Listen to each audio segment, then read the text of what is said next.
আমি আবির, মা বাবার একমাত্র সন্তান। 2017-তে আমি এসএসসি শেষ করি। পরীক্ষার পর বেশ অলস সময় কাটাচ্ছিলাম। মা বাবা দুজনেই চাকরি করে বলে আমার সময় একাই কাটে। আমার এই অবস্থা দেখে মা আমাকে খালার বাড়িতে বেড়াতে যেতে বলে, আর আমিও রাজি হয়ে যাই। তো গাইজ, এই গল্পটি একদম অন্যরকম। সবাই গল্পটি মন দিয়ে শুনুন, আশা করি সবার ভালো লাগবে। তো চলুন গল্পে যাওয়া যাক। এবার একটু খালার ব্যাপারে বলি। আমার মায়েরা 5 ভাই আর 2 বোন। মা সবার বড়। 2 বোনের মধ্যে প্রায় 12 কি 13 বছরের তফাৎ। খালা নাকি লেখাপড়ায় একদম ভালো না। এইচএসসিতে ফেল করে খালা লেখাপড়া ছেড়ে দিতে চায়। এ নিয়ে তার বাবার সাথে বিশাল ঝগড়া হয়, আর এক পর্যায়ে খালা বলে তাকে বিয়ে দিতে। রাগের মাথায় আমার নানাও রাজি হন।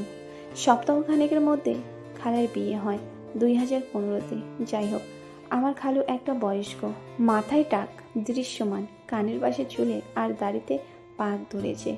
লোক মুখে শুনেছি খালু খালার থেকে 10-12 বছরের বড়, তবে মা বলে উনি মায়েরও বড়, মানে 14-15। খালুর বড় এক ব্যবসা আছে, সবসময় ব্যবসা নিয়েই ব্যস্ত থাকেন। টাকা পয়সাও ভালো কামান। তবে খালু অনেক ভালো মানুষ, আমাকে বেশ আদর করেন। আর খালা তো করেনি। তাই দেরি না করে উত্তরায় খালুর বাসায় চলে গেলাম। খালা খালুর যত্নে দিন ভালোই কাটছিল, তবে তাদের সাথে থেকে তাদের সম্পর্কের টানা পোড়নের কিছু অভ্যাস পাচ্ছিলাম। খালা খালুর বিয়ে 2 বছর হলো, এখনো কোনো সন্তান নেই। এক রাতে খালা খালুর রুমের পাশে টয়লেটে যেতে গিয়ে তাদের রুম থেকে একরকম ঝগড়ার আওয়াজ পাই। খালা খালুকে ঝাড়ি দিচ্ছেন, খালু থামানোর চেষ্টা করছেন। ঝগড়ার বিশেষ বস্তু কিছুটা আন্দাজ করতে পারছিলাম। যাই হোক, আমি কাজ সেরে ঘরে যাই। এমন ঝগড়া মাঝের মধ্যে কানে আসতো, আমি পাত্তা দিতাম না।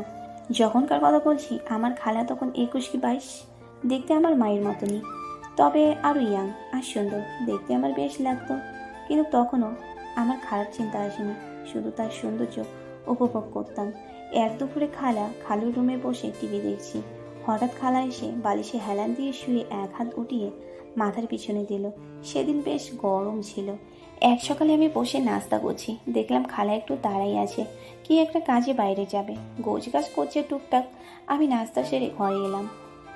একা বাসায় অন্য কিছু করতে ইচ্ছে করছিল না। বন্ধুদের পাল্লায় পড়ে ছোট্টবেলা থেকে ভিডিও দেখছি, তবে হাত দিতে শুরু করেছি মাস 5 আগে। যাই হোক, একা বাসায় ভিডিও দেখা শুরু করলাম। বালিশে হেলান দিয়ে অর্ধেক শুয়ে, ট্রাউজার নিচে নামিয়ে বাম হাতে হাত দিয়ে ভিডিও দেখছি। এভাবে খানিকক্ষণ চলল বেশ। হঠাৎ দুম করে রুমের দরজা খুলে গেল। তখন ফিঙ্গি দিয়ে আমার কিছু বেড়াচ্ছিল। আমার খালা আলমারি থেকে কিছু নিতে মাঝপথ থেকে ফিরে এসেছেন। আমি কোনো রকমে নিজেকে আড়াল করলাম, তবে মনে হলো যা দেখার তা খালা দেখে নিয়েছে। তারা থাকায় খালা কিছু না বলে চলে গেল। আমি ভয়ে চিন্তায় অস্থির সময় পার করতে থাকলাম। 1.5 ঘন্টা পর খালা ফিরে এলো। তার সামনে যাবার সাহস হচ্ছিল না। সে দুপুরের খাবার জোগাড়ে ব্যস্ত। এক ফাঁকে আমার রুমে এসে জানতে চাইল আমি গোসল করেছি নাকি। আমি ততস্থ হয়ে হ্যাঁ সূচক উত্তর দিলাম। কিছুক্ষণ পর খালা খেতে ডাকে। এমনি দিন খেতে খেতে বেশ কথা বলি, কিন্তু আজ চুপ। কেমন একটা অস্বস্তি লাগছে। খাওয়া শেষের পথে তখন নিস্তব্ধতা ভেঙে খালা বলে উঠল, কবে থেকে এসব চলছে? আমি বললাম কি? খালা রেগে বলল, তুই জানিস না, তোর মাকে বলবো। আমি বললাম, সরি খালা, আর হবে না। খালা বললেন, বললি না তো কবে থেকে? আমি বললাম, বেশি দিন না, পরীক্ষার পর থেকে। মিথ্যা কথা বললাম। আসলে আমি বন্ধুদের কাছ থেকে শুনে। খালা থামিয়ে দিয়ে বলল, তোকে শাস্তি পেতে হবে। খালা চোখে মুখে রাগেন না, কেমন যেন দুষ্টুমি ছাপ। আমি বলি, শাস্তি? মাফ করে দাও খালা, আর হবে না। খালা বলল, তোদের বয়সীদের আমি চিনি না, একবার করলে আর থামা যায়? শাস্তি তো দিতেই হবে। হঠাৎ কলিং বেল বাজে। খালা দরজা খুলতে যায়। আমি মনে মনে ভাবি, খালু না তো। পরে বুঝতে পারি পাশের ফ্ল্যাটের আন্টি। তবে মনে তখনও চিন্তার ট্রেন ছুটছে। কি শাস্তি দেবে? মাকে বলবে না তো? খালুকে বললে সে কি ভাববে? হাজার প্রশ্নে ছড়াছড়ি। 5 মিনিট পর খালা ফিরে আসে। খালা বলে, দাঁড়া, এবার তোর শাস্তির পালা। মুখে বাঁকা হাসি ছিল খালার। আমি অবাক হয়ে চেয়ে আছি। হাসছে কেন? খালা মুখে বাঁকা হাসি দিয়ে বলল, আমাকে তোর বাচ্চার মা বানাতে হবে, এটাই তোর শাস্তি। আমি অবাক দৃষ্টিতে চেয়ে আছি। খালা বিড়বিড় করে বলে, তোর খালুর দ্বারা হবে না। আমি বললাম, তাহলে তো? খালা রাগ হয়ে, কে ভাবছিস আমি জানি না? যা করতে হয় করবি, এটাই তোর শাস্তি। আমি খালাকে বললাম, কিন্তু খালু? খালা চিৎকার করে ওঠে, এটা নিয়ে তোর বাবা লাগবে না, যা ঘরে যা। আমি মাথা নিচু করে ঘরে গেলাম। মিশ্র প্রতিক্রিয়া কাজ করছে মনে। খালাকে কি করে ভেবে খুশি হচ্ছি, আবার খালুর জন্য কষ্ট লাগছে, আবার আমি পারবো তো সেটা ভেবে ভয় হচ্ছে। খালার এই অদ্ভুত আবদারের মানে কি? সে কি মজা করছে? ফাঁসাবে না তো? প্রশ্ন আর প্রশ্ন। ধীরে ধীরে প্রশ্নের পাহাড় সরে গিয়ে খালাকে পাবার আনন্দটাই বড় হতে থাকে। আমি মাথা নিচু করে ঘরে গেলাম। মিশ্র প্রতিক্রিয়া কাজ করছে মনে।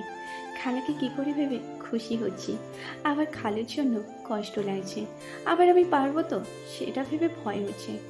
খালার এই অদ্ভুত আবদারের মানে কি? সে কি মজা করছে? ফাঁসাবে না তো? প্রশ্ন আর প্রশ্ন। ধীরে ধীরে প্রশ্নের পাহাড় সরে গিয়ে খালাকে পাবার আনন্দটাই বড় হতে থাকে। খালার প্রতি টান অনুভব করি। পরের দিন সকালে খালাকে গিয়ে বলি, আমি রাজি। খালা বাঁকা হেসে বলে, কি ভেবেছিস তুই রাজি না হলে আমি ছেড়ে দিতাম?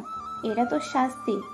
কাজ ফেলে কাছে এসে গালে হাত রেখে বলে, 2 দিন পর তোর খালু চিটাগাং যাবে। কি কাজে 2 দিন থাকবে, তখন সব হবে, অপেক্ষা কর।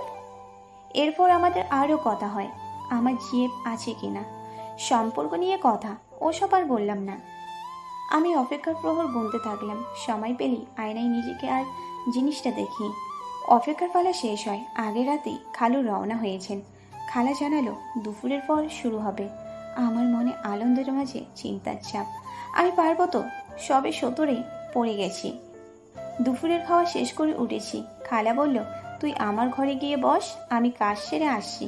আমি গিয়ে টিভিতে সিরিয়াল দেখছি। হঠাৎ শুনি খালা দাঁত মাজছে।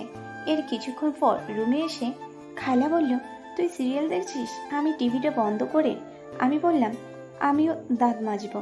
খালা হাসি দিয়ে বলল, লাগবে না।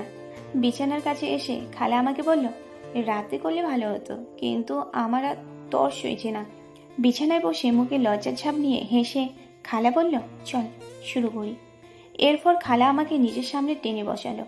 দুজনে মুখোমুখি। তারপর 5 মিনিট পর খালা বলে, ময়দা নরম হয়ে গেল তো। আমি বললাম, সমস্যা নেই, এর ওষুধ জানা আছে।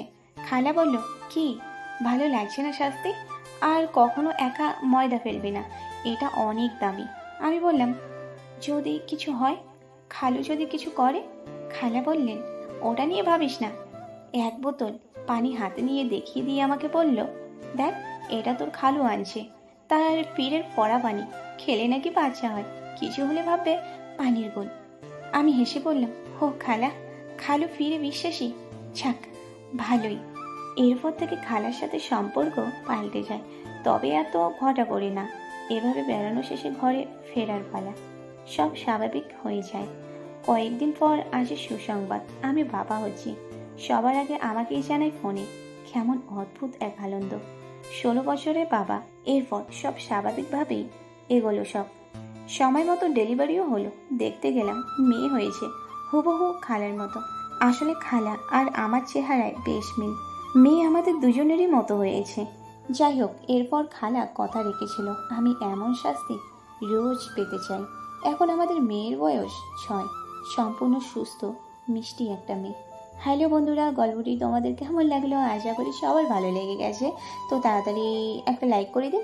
আর যারা এখনও চ্যানেলটিকে সাবস্ক্রাইব করেননি তারা পট করে চ্যানেলটিকে সাবস্ক্রাইব করে দিন। ধন্যবাদ।